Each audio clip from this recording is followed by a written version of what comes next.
85 million years ago, dinosaurs dominate the landscape.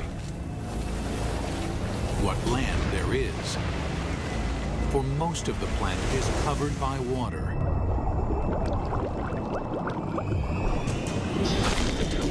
These vast oceans are a cauldron of violence, a world much more dangerous than the land above. This is the brutal world where an ultimate predator is born and bred. This mosasaur was the most dangerous creature in the most dangerous ocean ever. It's 45 feet long. It's the size of a Greyhound bus.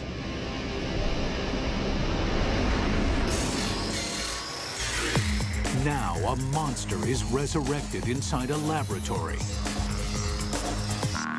and its killing secrets revealed. This is a mosasaur, and this is a megabeast.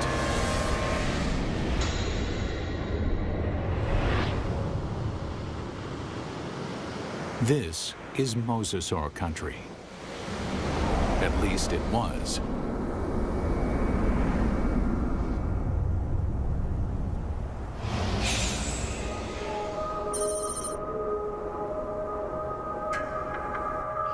Where I'm standing would have been the bottom of the Western Interior Sea about 85 million years ago.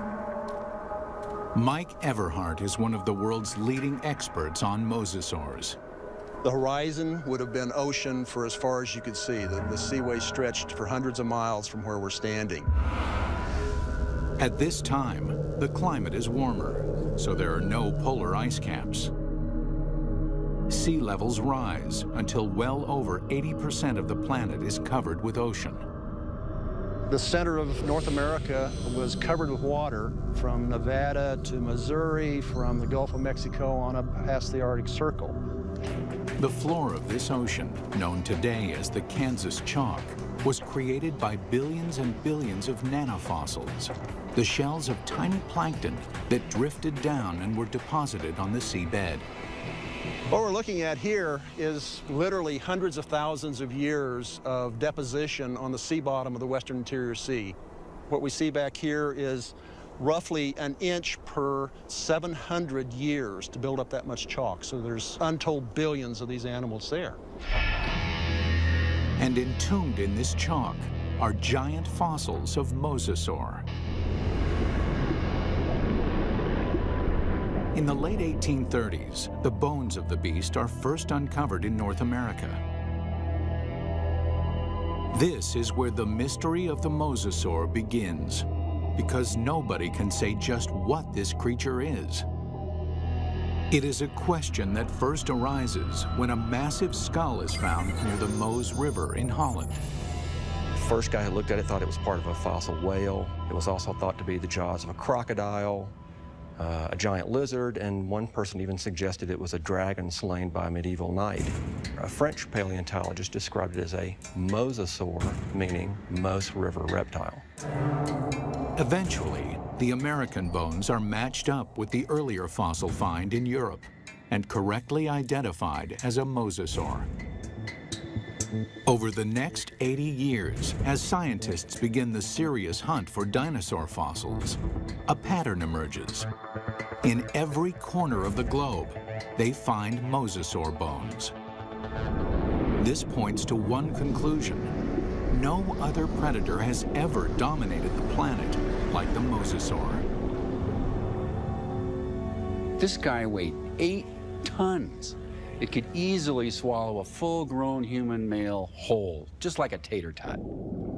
Scientists investigating mosasaurs realized that nothing on Earth could have stopped them.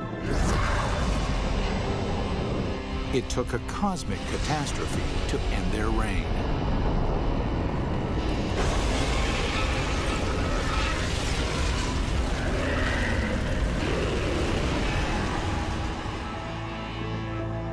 As scientists explore mosasaur evolution, their investigation yields a startling revelation. The ocean's top predator came from the land. These sea monsters began their journey as tiny lizards at the mercy of giant dinosaurs. How they became colossal mosasaurs remains a mystery, until 1989, when a fossil hunter named Van Turner finds a very unusual skeleton. Turner takes the fossil to Mike Polson, a paleontologist at Southern Methodist University. When Van came across the first pieces of Dallosaurus, he immediately recognized it as some sort of mosasaur. Named Dallosaurus after its discovery in Dallas, Texas, the bones were pieced together. Then, scientists connect the dots. Dallosaurus is an interim form, a missing link between mosasaurs and the tiny terrestrial lizards that are their ancestors. The lizards, dubbed Aegialosaurs, face a constant threat from the larger, fiercer dinosaurs. They flee to the ocean. 3 million years later, they evolve into Dallosaurus. Their toes evolve into webbed feet, so they can no longer function on land. In the span of 6 million years, they grow from a small 3-foot lizard into the giant 50-foot mosasaur.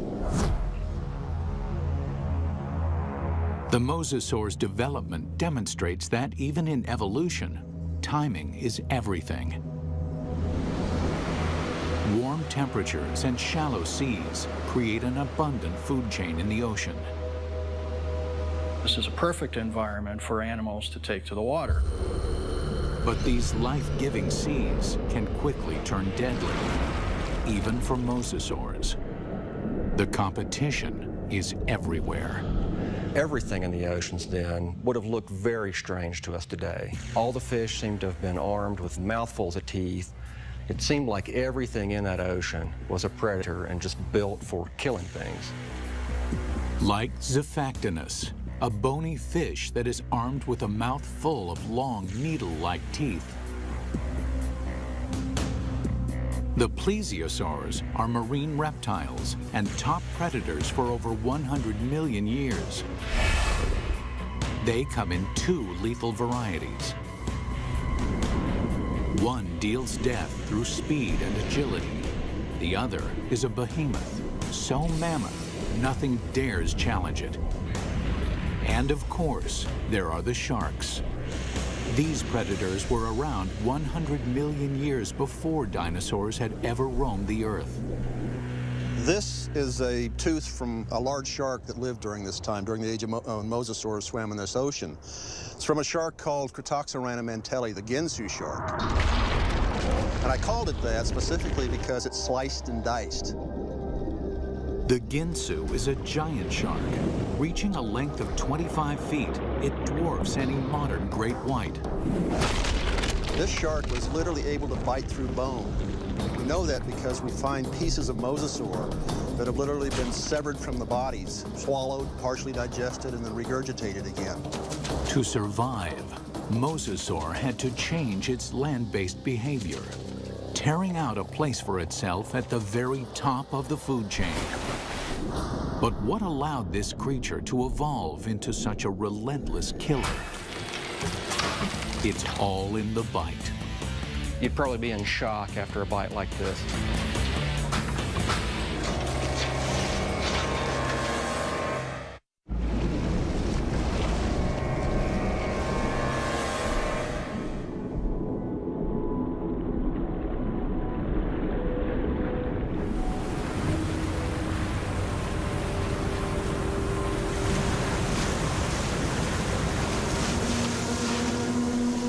Taking her up!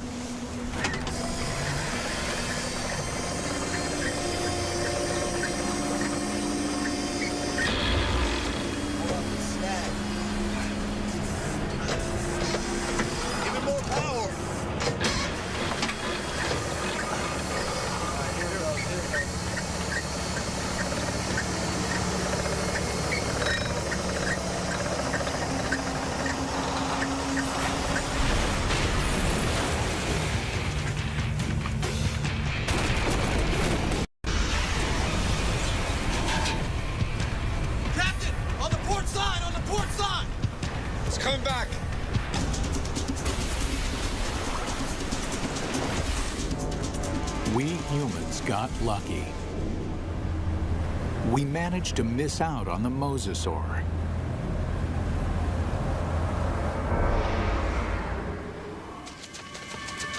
"95 million years ago, it is just a small lizard forced to flee into the ocean.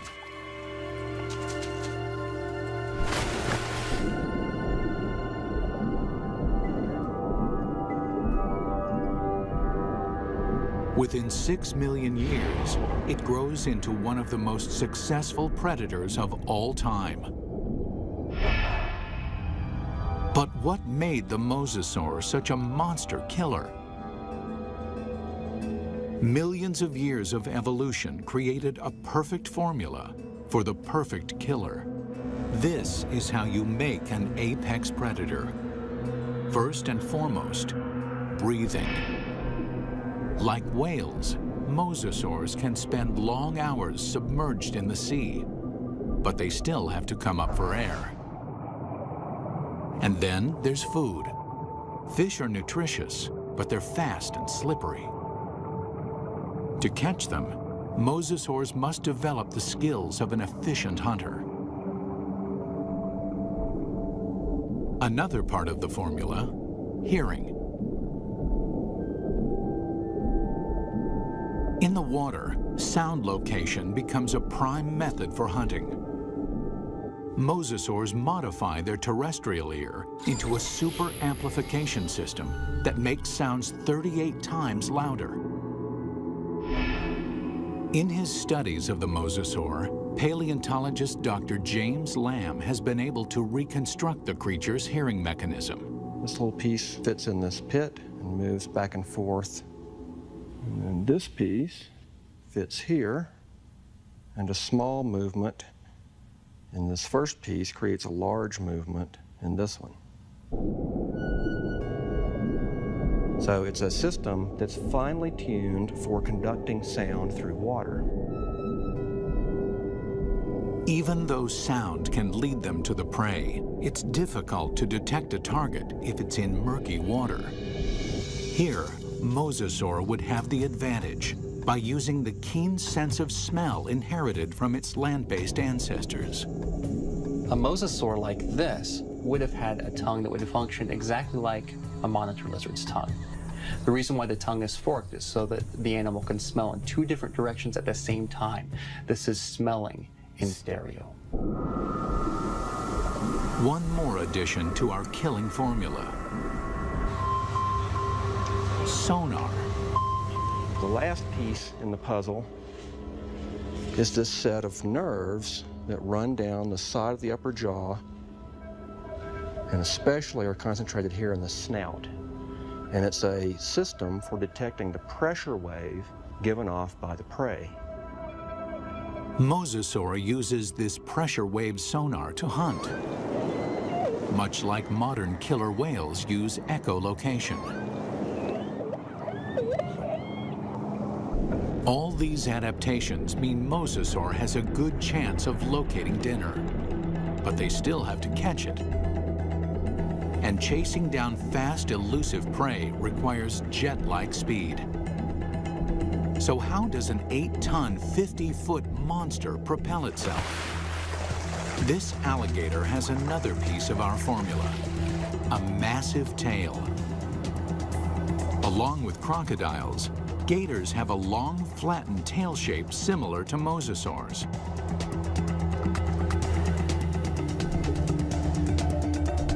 They use the whip-like action of their tails to move quickly through the water. One of the things you notice, first off, when you look at a mosasaur, is fully half the length is the tail. Mosasaurs retain their terrestrial lizard shape, except for the tail, which evolves from a round, snake-like shape into a wide, flat paddle. If you look at the vertebra on the tail, they have expanded bony struts top and bottom for the swimming organ that helps them swim. Using modern gators and crocs as a comparison, scientists estimate a mosasaur can reach a top speed of 30 miles an hour. Its whip-like tail is good for quick acceleration, but not sustained high-speed chases. Fish are built to swim fast and far. Mosasaurs won't win a marathon, so they have to strike quickly.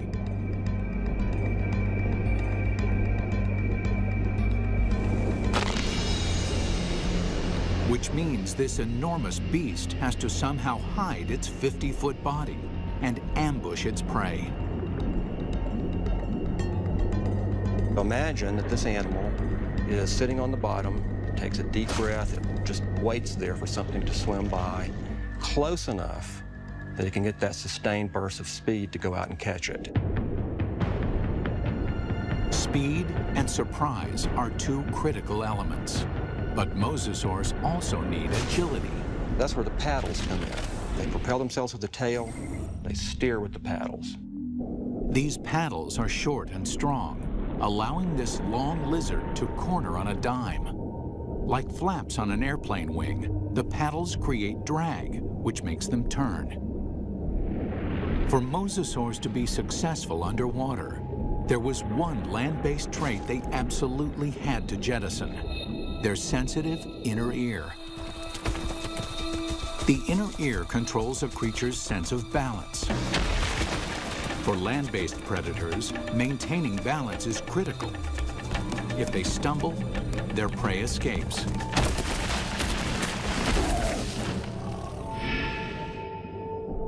But in water, animals move in every direction, like a gyroscope. An animal with a sensitive inner ear can quickly become dizzy and disoriented. Over the millennia, the mosasaur's inner ear begins to dial down the sensitivity, allowing them to quickly twist and spin with no sickening side effects. These evolutionary refinements created a megabeast. The mosasaur can locate, chase, and catch its prey. But catching is not enough. The mosasaur has to eat. And the way that it eats is something that almost defies imagination. It's a prehistoric creature so vicious, it makes sharks seem cuddly. With jaws like steel, it's large enough to swallow a human in one bite. This underwater T-Rex is bred only to hunt and to kill. And across the oceans of planet Earth, this megabeast rules.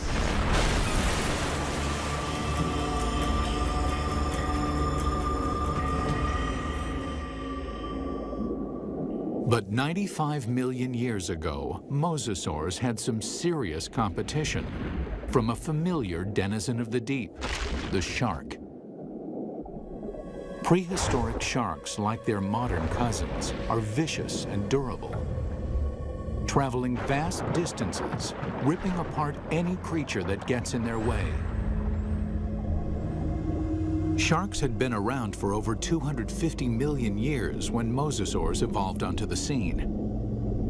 At that time, the largest, fiercest shark in the water was the giant Ginsu shark. The Ginsu would have, of course, looked very much like a modern great white, a very big, heavy-bodied shark. At a length of 25 feet, the aptly named Ginsus are over 10 feet longer than a typical great white. With mosasaurs and Ginsus hunting in the same waters, one thing is certain: there will be blood. There was quite a competitive relationship going on when the big sharks and the mosasaurs were running into each other frequently. And at least at first, the mosasaurs were losing a lot. There's definite evidence that sharks attack mosasaurs. You can see right here that there are clear bite marks from the arc of the mouth of a shark that was attacking. These big sharks carved up a lot of mosasaurs. So we find shed teeth, we find bones that are severed during this time.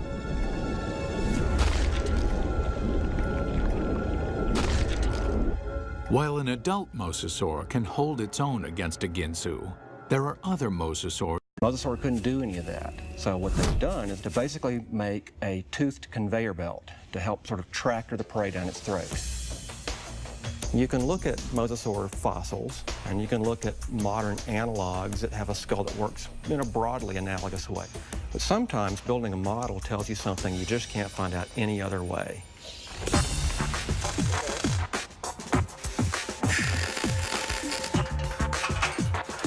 Dr. Lamb works with Real Effects in North Hollywood, California to build a life-size mosasaur skull, complete with a set of death-dealing jaws.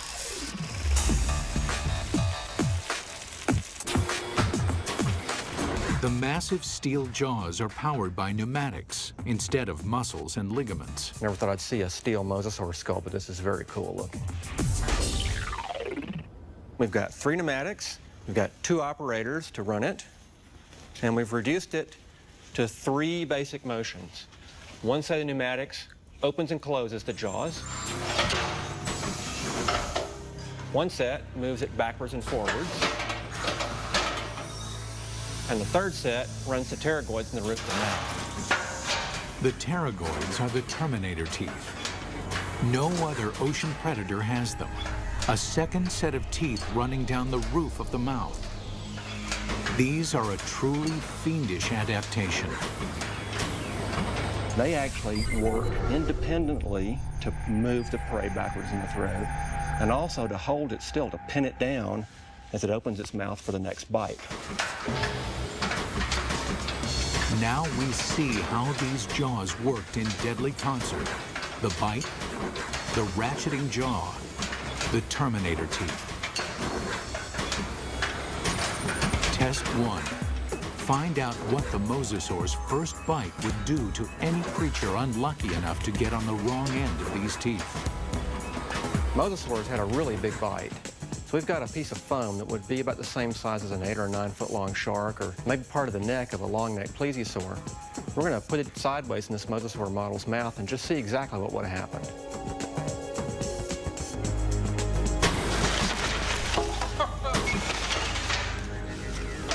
Well, that's going to leave a mark, isn't it? That's a broken neck. I'm pretty convinced that this thing would have probably killed something with the first bite. First time it bit down and ratcheted back like that, the thing's neck is broken. Test 2. Measure the capacity of its bite. Very simply, when our metal mosasaur chomps, how much ersatz meat goes into its mouth? We've got this piece of foam with 4-inch squares painted on it. We're going to feed it to this mosasaur and see how much with each bite this thing would have dragged its prey down its throat.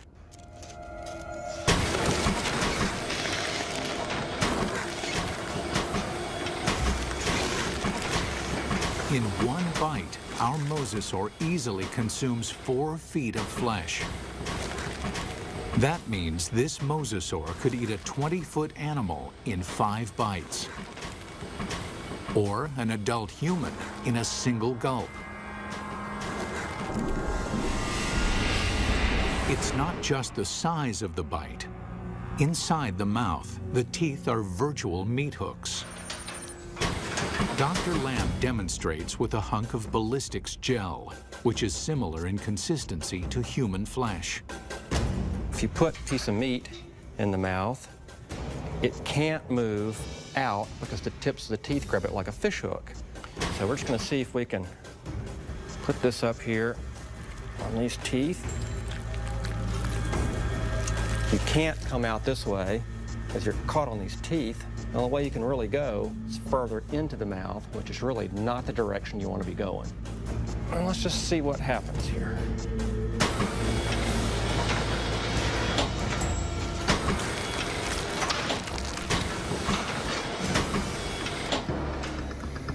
Well, I don't think there's any doubt that you wouldn't want to be a swimmer in a late Cretaceous ocean. You can actually see tooth marks where it just cut right through about 10 pounds of flesh like it was just butter. That would be nasty. The only good thing about this is that you'd probably be in shock after a bite like this. Maybe you wouldn't feel the rest of it. Final test. How the jaws perform eating simulated live prey. The first fish is immediately trapped on the barb-like teeth. And the rest? Well, straight down the old mosasaur hatch.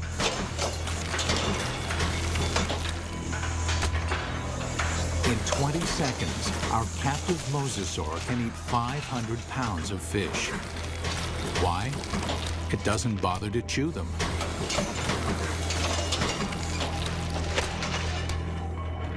There's a rapidly vanishing cloud of red and a few scales, and that's all that's left of it. For dessert, they test an item that mosasaur never had the opportunity to eat.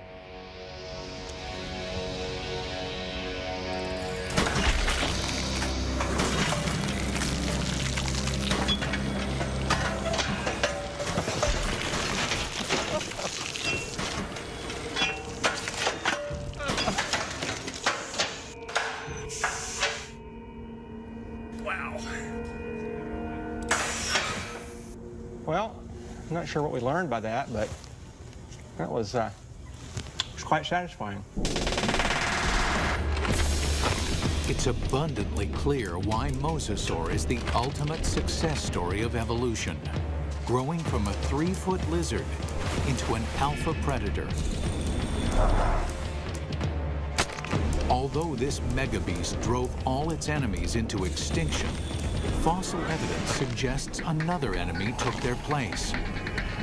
And this enemy is something the mosasaur has never seen before.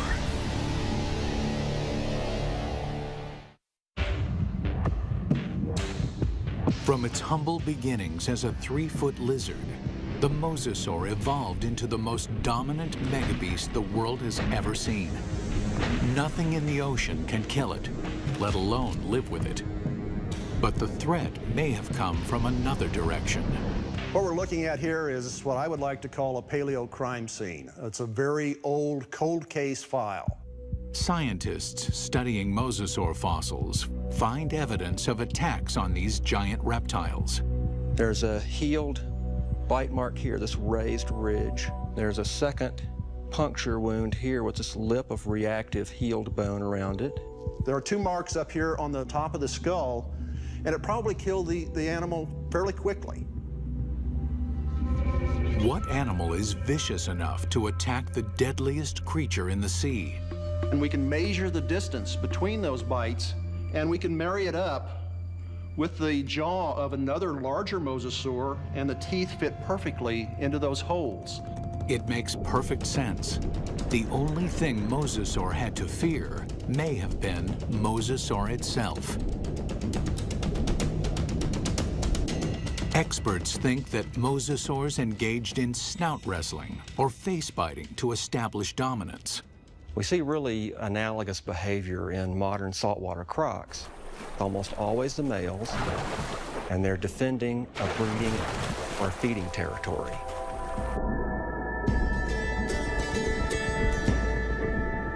A mosasaur battle unfolds like a bizarre undersea ballet.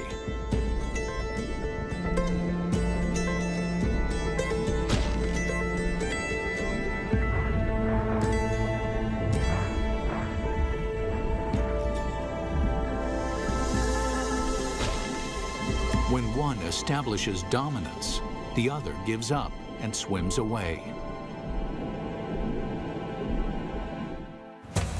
This type of competition is common animal behavior. But scientists uncover something shocking in this particular set of fossils. Evidence that suggests not simple predation, but something close to murder. We've got the fossil evidence that shows that mosasaurs killed other mosasaurs, and they didn't eat them. I mean, it wasn't for food. By looking at the damage on the skull, Everhart believes that this wrestling match turned deadly. The fossil evidence shows the dominant mosasaur clamps down on his opponent's skull.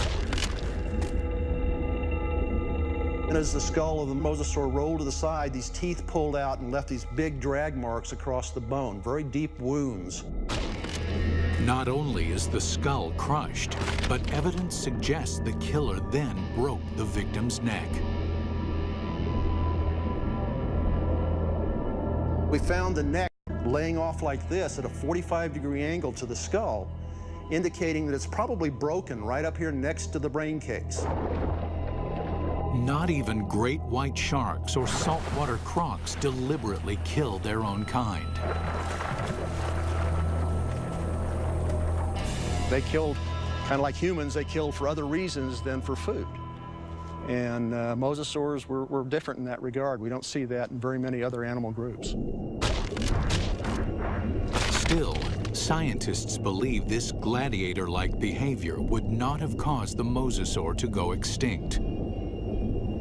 In point of fact, they seem to thrive on violence. 70 million years ago, with no other competition in sight, mosasaurs continued to evolve, becoming even more diverse. There's well over 50 species of mosasaurs. They began moving from the ocean into freshwater, seeking prey in swamps, estuaries, and rivers. Nothing on Earth could have stopped these megabeasts. Nothing on Earth, that is. It took a 6-mile-wide chunk of rock that slammed into the Earth 65 million years ago to end the reign of the mosasaur. We're talking about something that released as much energy as every nuclear weapon on the planet, times 1,000, set off all at once. The magnitude of this blast causes a shockwave of earthquakes and volcanoes. Mega tsunamis race across the oceans. A cloud of superheated dust and molten rain fills the atmosphere, blocking out almost all of the sunlight. This devastates the food chain. 75% of the species on Earth are wiped out. With its food supply drastically reduced, the mosasaur is doomed. This cataclysmic event paved the way for the development of mammals and eventually humans. But what if the comet had missed? If mosasaurs had been allowed to thrive, how different would our world be? We wouldn't have any whales, or dolphins, or porpoises, or seals, or sea lions. The oceans and all its fish would belong to the mosasaurs. Bring her down. Fishermen would find very little to catch, if indeed there were humans on the planet at all. These would be very ferocious, very hungry, active marine animals that you wouldn't want to share your ocean with. It's fascinating and frightening to contemplate what might have been had these megabeasts survived.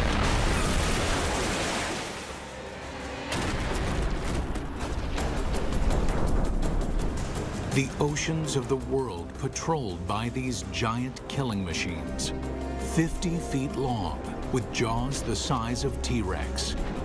Always hungry, always waiting, just offshore.